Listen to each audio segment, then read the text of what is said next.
Our conversation is with Mr. Yuri Alexandrovich Bezmenov.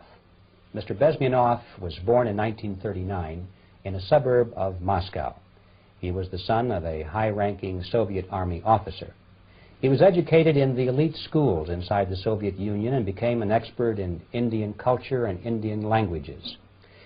He had an outstanding career with Novosti, which was and still is, I should say, the press arm or the press agency of the Soviet Union. It turns out that this is also a front for the KGB. He escaped to the West in 1970 after becoming totally disgusted with the Soviet system, and he did this at great risk to his life. He certainly is one of the world's outstanding experts on the subject of Soviet propaganda and disinformation and active measures. When the Soviets use the phrase ideological subversion, what do they mean by it? Ideological subversion is the process which is legitimate, overt, and open. You can see it with your own eyes. All you have to do, all American mass media has to do, is to unplug their bananas from their ears, open up their eyes, and they can see it. There is no mystery. There is nothing to do with espionage. I know that espionage intelligence gathering looks more romantic. It sells more deodorants through the advertising, probably. That's why your Hollywood producers are so crazy about James Bond type of thrillers. But in reality, the main emphasis of the KGB is not in the area of intelligence at all. According to my opinion and opinion of many defectors of my caliber, only about 15% of time, money, and manpower is spent on espionage as such. The other 85% is a slow process which we call either ideological subversion or active measures, активные мероприятия in the language of the KGB, or psychological warfare. What it basically means is to change the perception of reality of every American to such an extent that despite of the abundance of information, no one is able to come to sensible conclusions in the interests of defending themselves, their families, their community, and their country. It's a great brainwashing process which goes very slow, and it's divided in 4 basic stages. The first one being demoralization. It takes from 15 to 20 years to demoralize a nation. Why that many years?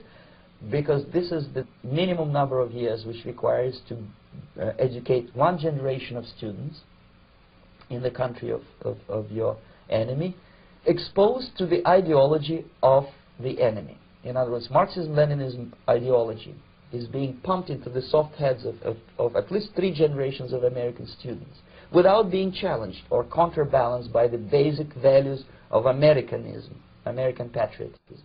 The demoralization process in the United States is basically completed already. For the last 25 years, actually it's overfulfilled, because demoralization now reaches such areas where previously not even Comrade Andropov and all his experts would even dream of such a tremendous success. Most of it is done by Americans to Americans, thanks to lack of moral standards. As I mentioned before, exposure to true information does not matter anymore. A person who was demoralized is unable to assess true information. The facts tell nothing to him. Even if I shower him with information, with authentic proof, with documents, with pictures, even if I take him by force to the Soviet Union and show him concentration camp, he will refuse to believe it until he is going to receive a kick in his fat bottom. When a military boot crashes then he will understand, but not before that. That's the tragic of the situation of demoralization. So the next stage is destabilization. This time, subverter does not care about your ideas and the patterns of your consumption. Whether you eat junk food and get fat and flabby, it doesn't matter anymore. This time, and it takes only from 2 to 5 years to destabilize a nation, what matters is essentials: economy, foreign relations, defense systems. And you can see it quite clearly that in some areas, in such sensitive areas as defense and economy, the influence of Marxist-Leninist ideas in the United States is absolutely fantastic. I could never believe it 14 years ago when I landed in this part of the world that the process will go that fast.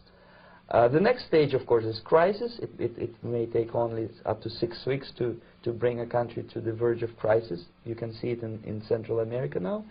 And after crisis, with a violent change of power, structure, and economy, you have so-called the period of normalization. It may last indefinitely.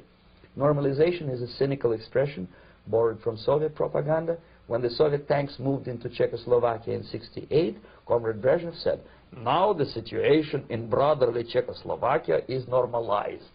This is what will happen in the United States if you allow all these schmucks to bring the country to crisis, to promise people all kind of goodies and the paradise on earth, to destabilize your economy, to eliminate the principle of free market competition, and to put a big brother government in Washington, D.C., with benevolent dictators like Walter Mondale, who will promise lots of things, never mind whether the promises are fulfillable or not.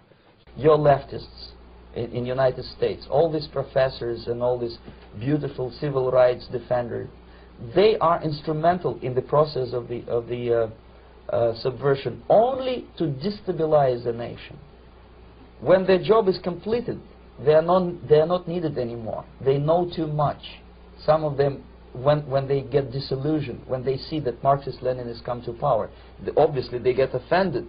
They think that they will come to power. That will never happen, of course. They will be lined up against the wall and shot. But they may turn into the most bitter enemies of Marxist-Leninists when they come to power. And that's what happened in Nicaragua. You remember most of these former Marxist-Leninists were either put to prison or one of them split, and now he's working against Sandinistas. It happened in Grenada when Maurice Bishop was already a Marxist. He was executed by a new Marxist who was more Marxist than this Marxist. Same happened in Afghanistan when first there was Taraki, he was killed by Amin, then Amin was killed by Babrak Karmal with the help of KGB. Same happened in Bangladesh when Mujibur Rahman, very pro-Soviet leftist, was assassinated by his own Marxist-Leninist military comrades. It's the same pattern everywhere. It's divided in 4 basic stages: demoralization, destabilization, crisis, normalization. They will be lined up against the wall and shot, wall and shot, wall and shot.